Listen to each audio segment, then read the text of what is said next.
So this here is our ancient sommelier or wine servant from the Liao dynasty. It's over 1,000 years old, very big and massive, very, very heavy marble statue, which still retains a significant amount of ancient painting.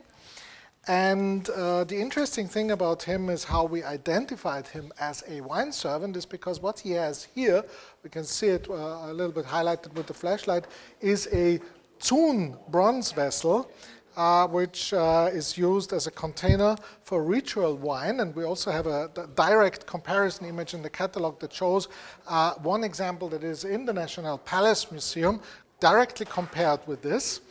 This has a very strong provenance history. It was sold by J.J. Lally about 35 years ago to the Applebee's.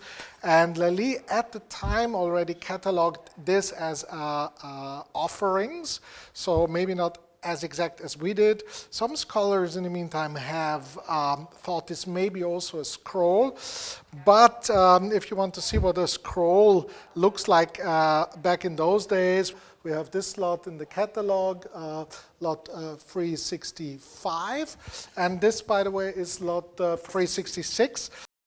And so I think this is very clear, and what happened is actually very simple. The person that was probably very popular in his life because his descendants must have thought he deserves to have some wine in his afterlife, and so they put this wine servant in his grave.